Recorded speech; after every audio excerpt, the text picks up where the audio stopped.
ஒரு பெரியவர்கிட்ட பேசிக்கிட்டு இருந்தேன். அவரு என்கிட்ட ஒரு கேள்வி கேட்டார். திருடர்கள் எத்தனை வகை தெரியுமா உனக்கு அப்படின்னார். இதுதான் அவர் கேட்ட கேள்வி.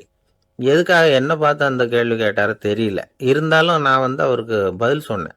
திருடர்கள்ல எத்தனையோ வகை உண்டுங்க. கார் திருடன், சைக்கிள் திருடன், முகமூடி திருடன், எப்படி சொல்லிட்டே போகலாம். இருந்தாலும் என்னுடைய சிற்றறிவுக்கு எட்டின வரையில திருடர்களை 2 வகையா பிரிக்கலாம் அப்படின்னு நினைக்கிறேன். ஒன்று ராத்திரியில் திருடுற திருடன், இன்னொருத்தன் பகல்ல திருடுற திருடன். அதாவது பகல் திருடன், ராத்திரி திருடன் அப்படின்னு பெரியவர் சிரிச்சார். என்ன சிரிக்கிறீங்களே என்ன? கள்வர்கள் 4 வகை அப்படின்னு ஆரம்பிச்சார். எப்படின்னு கேட்டேன். சாப்பாட்டுக்கு இல்லாமல் திருடுறாங்க பாருங்க, அது ஒரு வகையாம். சாப்பாட்டுக்கு இருந்தும் திருடுறாங்க பாருங்க, அது ஒரு வகையாம். இதை தவிர இன்னும் ஒரு 2 வகை திருட்டு உண்டு. அது என்னன்னா, ஆண்டவன் கிட்ட இருந்து நாம திருடுற திருட்டு, இன்னொன்னு என்னன்னா நம்ம கிட்ட இருந்து ஆண்டவன் திருடுற திருட்டு அப்படின்னார். எனக்கு ஒன்றும் புரியல. என்ன சார் இது, ஆண்டவனையே திருடன்னு சொல்றீங்களே அப்படின்னு ஆச்சரியமா. ஆமாங்க, ஆண்டவனை கல்வன்னு சொல்றது இல்லையா?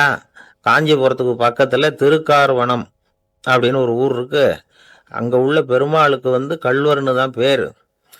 அது மட்டும் இல்லை, திருமங்கை ஆழ்வார் தம்முடைய திரு நெடுந்தாண்டகத்தில் கார்வனத்துள்ளாய் கல்வா அப்படின்னு தான் அழைக்கிறார் அப்படின்னு நிறைய உதாரணம்லாம் சொல்ல ஆரம்பித்தார். அதுக்கப்புறம் அவர்கிட்ட பேசி நான் புரிஞ்சுக்கிட்ட விவரங்களை தான் நான் இப்போ உங்ககிட்ட சொல்ல போகிறது. அதாவது அவர் சொன்ன முதல் வகை திருடர்கள் சாப்பாட்டுக்கு இல்லாமல் திருடுறவங்க. இவங்களை திருத்தி போடலாம். சாப்பாட்டுக்கு இருந்தும் பணம் சேர்க்கணுங்கிற ஆசையால் பொய் கணக்கெல்லாம் எழுதுறாங்க பாருங்க, அவங்க தான் 2வது வகை. 3வது வகை திருட்டு தான் மிகப்பெரிய திருட்டு. இறைவனுக்கு சொந்தமானதை நம்முடையதுன்னு நினைக்கிற திருட்டு. எது இறைவனுக்கு சொந்தமானது அப்படின்னா ஆத்மா. பகவானுக்கு சொந்தமான ஆத்மாவை நம்முடையதுன்னு நினைக்கிறது தான் அந்த மாபெரும் திருட்டு. இதுக்கு பேர் தான் ஆத்மாபகாரமா. சரி, இதுக்கு பரிகாரம் என்ன? எல்லாம் இறைவனுடையது, நமக்கு ஒன்றும் இல்லை அப்படின்னு நினைக்கிறது தான் இதுக்கு பரிகாரம். இதெல்லாம் இருக்கட்டும். 4வது திருட்டு ஒன்று சொன்னோம்ல, ஆண்டவன் நம்மகிட்ட இருந்து திருடுறது. அது எப்படி? ஆண்டவனை கல்வன்னு சொல்றாங்க, அது சரி. அவர் என்னத்தை திருடினார்? இப்போ இன்னொருத்தருக்கு சொந்தமான ஒன்றை எடுத்து வச்சுக்கிறது தான் கள்ளத்தனம். ஆனால் ஆண்டவன் எடுத்துக்கிட்டோம்னா இருக்கிறது எல்லாமே அவனுக்கு சொந்தம். அப்படி இருக்கிறப்போ அவரை எப்படி கல்வன்னு சொல்றது? இது என்ன புரியாமல் இருக்குதே அப்படின்னு சொல்லி பார்த்தா அதுக்கும் விளக்கம் சொல்கிறாங்க அவங்க.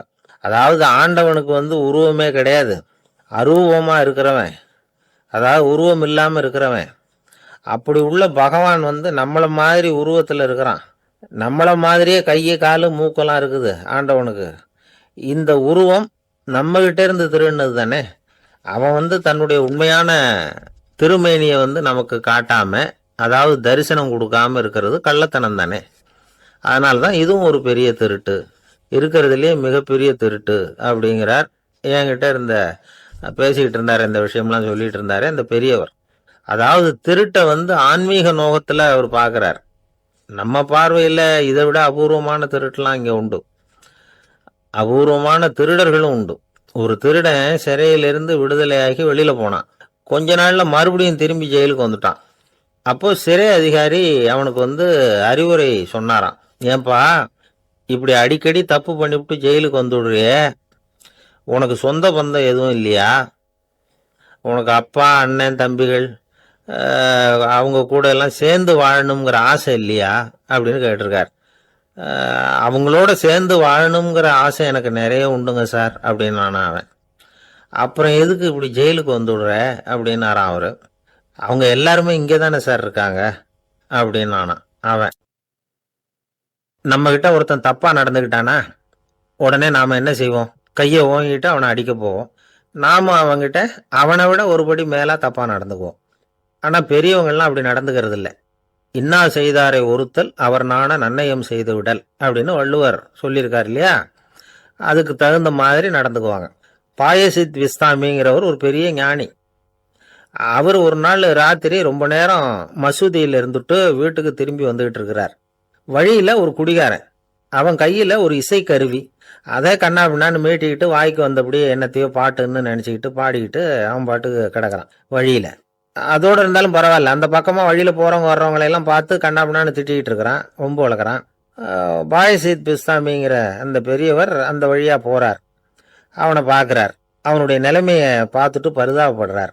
ஏன்பா இது மாதிரியெல்லாம் நடந்துக்கிற, இப்படி நடக்கலாமா அப்படின்னு ஏதோ கொஞ்சம் புத்திமதி சொல்கிறதுக்கு ஆரம்பித்தார். அவனுக்கு கோபம் வந்துட்டுது. கையில் வச்சிருந்த வாத்திய கருவி அதால் ஓங்கி அந்த பெரியவர் தலையில் ஒரு அடி கொடுத்தான்.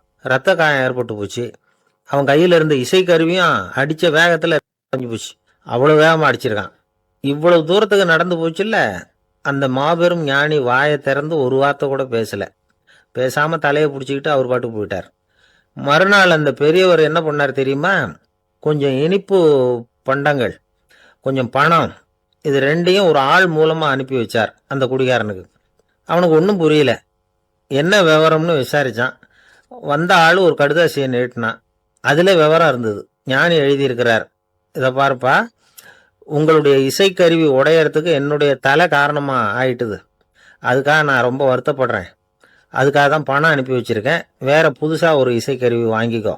அப்புறம் இன்னொரு விஷயம், நேற்றுக்கு ராத்திரி என்கிட்ட ஏகப்பட்ட கசப்பான வார்த்தைகளை பேசினேன்.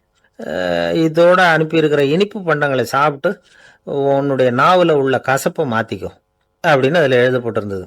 இந்த சமயத்தில் அவன் குடி மயக்கத்தில் இல்லை, தெளிஞ்சு போயிருந்த நேரம் அது. அதனால் அதை படித்த உடனே அவனுக்கு ரொம்ப வெக்கமாக போச்சு. தலை குனிஞ்சான், யோசனை பண்ணான்.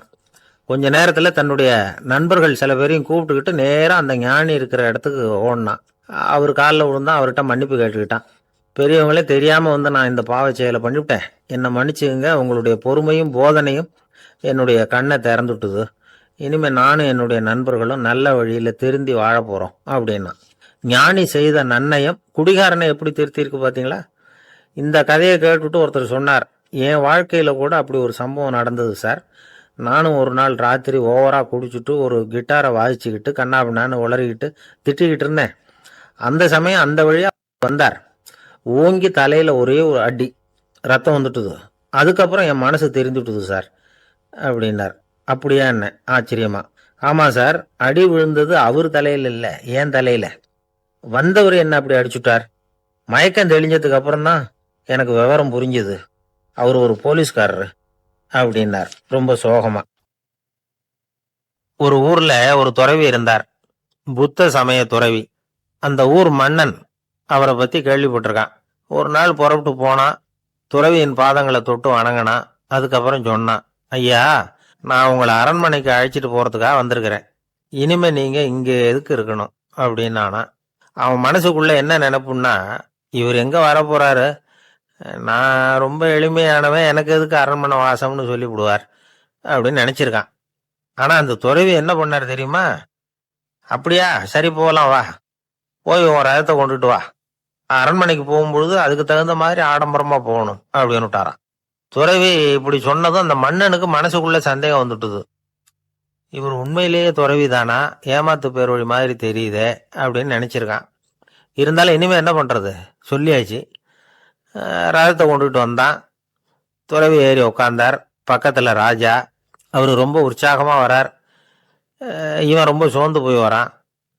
துறவி மரத்தடியிலேயே வாழ்ந்து பழக்கப்பட்டவர், அரண்மனையில எளிமையா ஒரு இடத்துல உட்காந்துக்குவார் அப்படின்னு நினைச்சான். ஆனா அப்படி இல்லை. அரண்மனைக்கு வந்த உடனே அந்த துறவி அதை கொண்டுட்டு வா, இதை கொண்டுட்டு வான்னு சொல்லி உத்தரவு போட ஆரம்பிச்சுட்டார். அரண்மனையில இருந்தா அரசனை மாதிரி இருக்கணும் அப்படிங்கிறார்.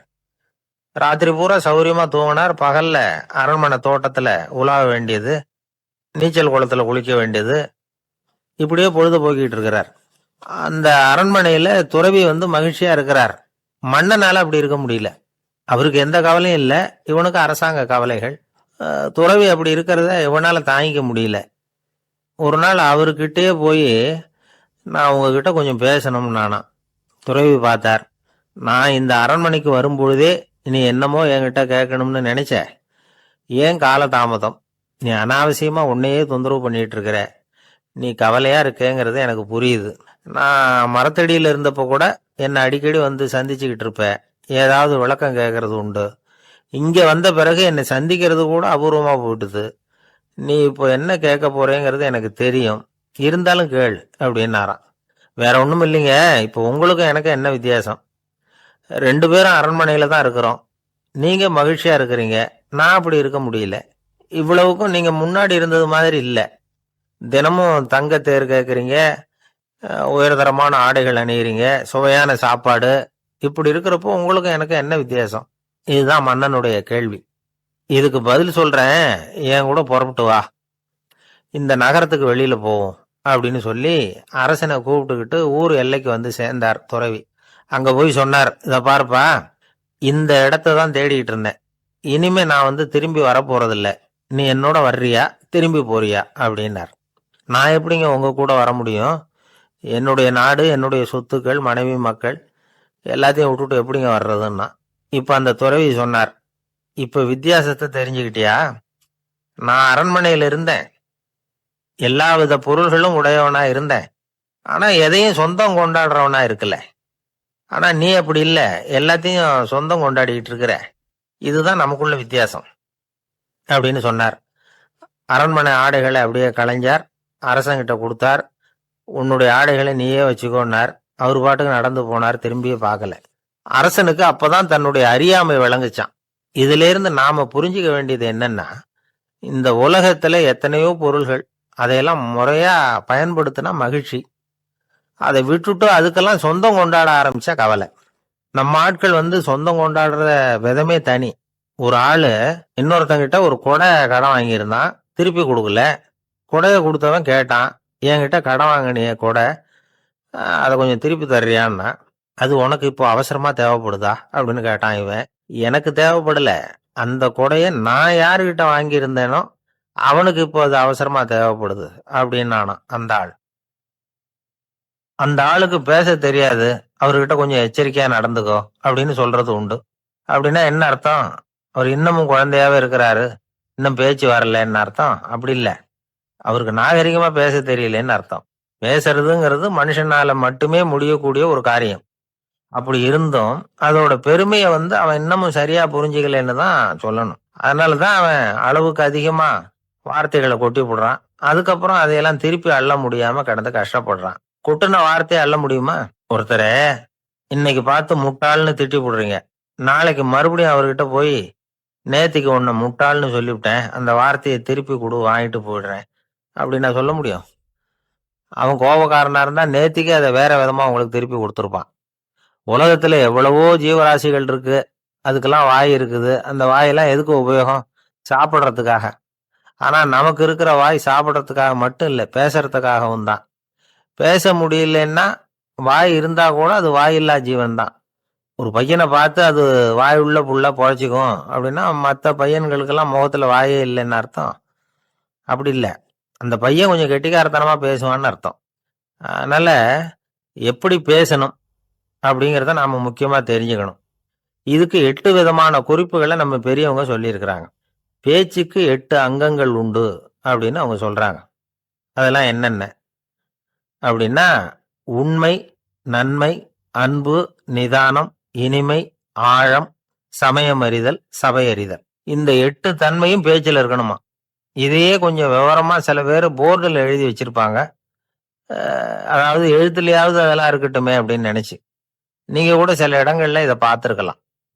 அதாவது உண்மையே பேசுக, நன்மையே பேசுக, அன்பாக பேசுக, நிதானமாக பேசுக, இனிமையாக பேசுக, ஆழமுடையதாக பேசுக, சமயமறிந்து பேசுக, சபையறிந்து பேசுக, இப்படி எழுதி வச்சிருப்பாங்க. இந்த 8 அம்சமும் சரியா பொருந்தி இருந்தாதான் அது பேச்சு. மற்றதெல்லாம் பேச்சாயிடாது. பேச்சு ஒரு சிறந்த கலை. எல்லாத்தையும் விட பேசாம இருந்தும் பழகணும், அது ரொம்ப முக்கியம். உண்மையே பேசணும். சத்தியத்துக்கு மதிப்பு கொடுக்கறவங்கள தான் சரித்திரம் மதிக்கும். உண்மை பேசினா மட்டும் போதாது, அந்த உண்மையில நன்மை கலந்துருக்கணும். கொலைகாரனுக்கு பயந்துக்கிட்டு ஒருத்தன் உங்க வீட்டுக்குள்ள ஒளிஞ்சிருக்கிறான். அந்த முரட்டு ஆசாமி கையில அரிவாளோட வந்து அவன் இங்க வந்தானான்னு உங்ககிட்ட கேட்கறான்னு வச்சுங்க. உண்மைதான் உயர்வு தரும் அப்படின்னு நினைச்சுக்கிட்டு, ஆமா உள்ளதான் இருக்கிறான், அடுப்பங்கரையில குதிருக்கு பின்னாடி உட்காந்துருக்கிறான், போய் பிடிச்சிட்டு போங்க அப்படின்னு சொல்லுவீங்க? அது வந்து நன்மை இல்லாத உண்மை. அதனால கிடையாது. அதே மாதிரி உங்க பேச்சில் அன்பு இருக்கணும், நிதானம் இருக்கணும், இனிமை இருக்கணும், சிந்தித்து பேசணும், சமயம் அறிந்து பேசுறதும் முக்கியம். அதை பத்தி நமக்கு வேற யாரும் சொல்லிக் கொடுக்க வேண்டியதில்லை. எந்த நேரத்தில் யாருக்கிட்ட எப்படி பேசினா காரியம் நடக்கும் அப்படிங்கிறது நமக்கு நல்லா தெரியும். அது கைவந்த கலை. அவையறிந்து பேசுகிற திறமை பேச்சாளர்களுக்கு ரொம்ப அவசியம். அது இல்லைன்னா நிலைமை பரிதாபமாயிடும். ஒரு பேச்சாளர் ரொம்ப மும்முரமா பேசிக்கிட்டே இருந்தாராம். ரொம்ப நேரம் நிறுத்தவே இல்லை, பேசிக்கிட்டே இருக்கிறார். சபையில் இருந்தவங்க எல்லாம் ஒவ்வொருத்தரா எழுந்திரிச்சு போய்கிட்டே இருக்கிறாங்க. கடைசியில 2 பேர் தான் அக்கறையா பேசுறவரை கவனிச்சுட்டு உட்காந்துருந்தாங்களாம். மேடையில பேசிக்கிட்டு இருந்தவர் அவங்கள பார்த்து சொன்னாராம், எனக்கு கூட்டம் முக்கியம் இல்லை, எவ்வளவு பேர் என் பேச்சை கேட்கறாங்க அப்படிங்கிறது முக்கியம் இல்லை. நீங்க 2 பேராவது ஊக்கமா என்னை கவனிச்சுக்கிட்டு உட்காந்துருக்கிறீங்க, அது போதும். உங்களுக்காகவே நான் பேசிக்கிட்டு இருக்கிறேன் அப்படின்னார். இதை கேட்டதும் உட்கார்ந்திருந்த 2 பேர்ல ஒருத்தர் எழுந்திருச்சு, அப்படி இல்லைங்க, நாங்க 2 பேரும் நீங்க பேசி முடிச்ச உடனே தொடர்ந்து பேச வேண்டிய ஆளுங்க, அதுக்காக தான் காத்துக்கிட்டு இருக்கிறோம், சீக்கிரம் முடிங்க அப்படின்னாங்களாம். ஒரு ஊர்ல ஒரு புகழ்பெற்ற பத்திரிகையாளர் இருந்தார். அவரு ஒரு நாள் திடீர்னு இறந்து போயிட்டார். அதுக்கப்புறம் நேரா சொர்க்கத்துக்கு போனார். சொர்க்கத்தின் வாசல்ல நின்றுகிட்டு இருந்த ஒருத்தர் அவரை தடுத்தார். இத பாரு, ஏற்கனவே இங்க 12 பத்திரிகையாளர்கள் இருக்கிறாங்க, அவங்களுக்கே இங்க வேலை இல்லை. அதுக்கு என்ன காரணம்னா, சொர்க்கத்துல திடுக்கிடும் செய்திகள்லாம் ஒன்றும் கிடையாது, அப்படி என்ன இருக்க போகுது இங்க. இங்க எல்லாம் அது ஒழுங்கா நடந்துகிட்டு இருக்கும். எல்லாம் ஒழுங்கா நடந்தா பத்திரிகைகளுக்கு சுவாரஸ்யமான கொலை கொள்ளை தீ வைப்பு இது மாதிரி எதுவும் இங்க இல்லை. ஏற்கனவே இங்க இருக்கிறவங்க எல்லாரும் மரத்தடியில் உட்காந்துக்கிட்டு தியானம் பண்ணிட்டு இருக்கிறாங்க. அந்த ஒரே செய்தி தான் தினமும் இங்க வந்துகிட்டு இருக்குது. அதுக்கிறதுக்கே இங்க ஆள் கிடையாது. அதனால நான் என்ன சொல்றேன்னா, நீ பேசாம நரகத்துக்கே போயிடு. அங்க எவ்வளவோ நிகழ்ச்சிகள் நடந்துகிட்டு இருக்கு, அங்கதான் அதிகமான பத்திரிகையாளர்கள் தேவைப்படுறாங்க. அங்க உனக்கு நிறைய வேலை இருக்கும், அதை செய்யறதில்ல, நீயும் மகிழ்ச்சியா இருக்கலாம் அப்படின்னு சொன்னாராம். அங்க அந்த சொர்க்கத்தின் வாசல்ல நின்றுகிட்டு இருந்தவர். இந்த பத்திரிகையாளர் அங்கேயே நின்று கொஞ்சம் யோசனை பண்ணார். இவருக்கு சொர்க்கத்திலே இருக்கணும்னு தான் ஆசை. அதனால மெதுவா அவர்கிட்ட பேசினாராம், ஐயா, என்ன ஒரு 24 மணி நேரம் இங்க உள்ள இருக்கிறதுக்கு அனுமதி கொடுங்க. இங்க இருக்கிற பல பத்திரிகையாளர்களை எனக்கு தெரியும். அவங்கள சில பேரை சமாதானப்படுத்தி மெதுவா பேசி நரகத்துக்கு அனுப்பி வச்சுடுறேன். நான் இங்க இருந்துக்கிறேன். உங்க கணக்குப்படி 12 பேருக்கு மேல இங்க தாண்டாது, அப்படி பாத்துக்கிறேன் அப்படின்னாராம். அவரும் யோசனை பண்ணி பார்த்துட்டு, சரி, அப்படியே உனக்கு அனுமதி கொடுக்குறேன், ஆனா ஒரு விஷயம், 24 மணி நேரம் தான் அனுமதி, அதுக்குள்ள எல்லாம் நடக்கணும் அப்படின்னு இருக்கார். சரின்னு சொல்லிவிட்டு இந்த பத்திரிகையாளர் உள்ள போனார். யோசனை பண்ணார். திட்டம் போட்டு ஒரு பொருளையை கிளப்பி விட்டார். சக பத்திரிகையாளர்களை எல்லாம் கூப்பிட்டு சொன்னாராம், இந்த பாருங்க, நரகத்துல ஒரு பெரிய தினசரி பேப்பரை கொண்டுகிட்டு வர்றதுக்காக திட்டம் போட்டுக்கிட்டு இருக்காங்க. அதுக்கு பல அதிகாரிகள் தேவைப்படுறாங்க, நிறைய சம்பளம் கிடைக்கும். யார் யாரெல்லாம் நரகத்துக்கு போக ஆசைப்படுறாங்களோ அவங்கெல்லாம் போகலாம் அப்படின்னு ஒரு பொருளையை கிளப்பி விட்டார். 24 மணி நேரம் கழிச்சு வாசல் பக்கம் போனார். அங்க இருந்தவர்கிட்ட எத்தனை பேர் வெளியேறினாங்கன்னு விசாரிச்சாராம்.